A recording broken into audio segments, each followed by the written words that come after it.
Robby Sapulete dilantik jadi PLT Sekot Ambon. Penjabat Wali Kota Ambon Domingus Kaya melantik Robby Sapulete sebagai pelaksana tugas atau PLT Sekretaris Sekot Ambon. Pelantikan Robby Sapulete berlangsung di ruang Vlissingen lantai 2 kantor Balai Kota Ambon pada Jumat 27 September 2024 kemarin. Domingus Kaya dalam sambutannya mengatakan Tribuners, pelantikan ini didasari pasal 9 Peraturan Presiden nomor 3 tahun 2018 yang mengatur bahwa penjabat sekretaris daerah kabupaten kota dilantik oleh penjabat pembina kepegawaian paling lambat 5 hari kerja terhitung sejak keputusan pengangkatan penjabat sekretaris daerah ditetapkan. Untuk itu Tribuners, Domingus instruksikan Sapulete agar segera mengkonsolidasikan seluruh jajaran birokrasi Pemkot Ambon untuk menyambut tugas-tugas strategis yang sedang menanti.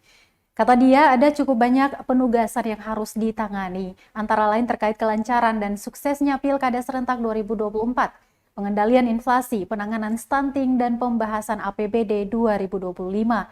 Kemudian percepatan penyelesaian LHP BPK, seleksi CPNS dan PKK, serta tugas-tugas strategis lainnya. Kalau tanya alasan ya beta menurut beta beliau yang paling layak untuk mendampingi beta melaksanakan tugas-tugas ke depan. Ada batasan waktunya toh, ada aturannya bilang kan 3 bulan. Nanti baru bisa diperpanjang lagi gitu. Tapi ya, kalau ada sekretaris kota definitif maka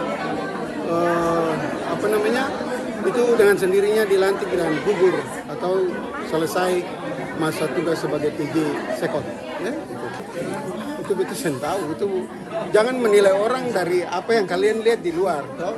Belum tentu yang di dalam seperti apa. Ada banyak tantangan dan persoalan. Jangan menilai orang secara subjektif seperti itu ya.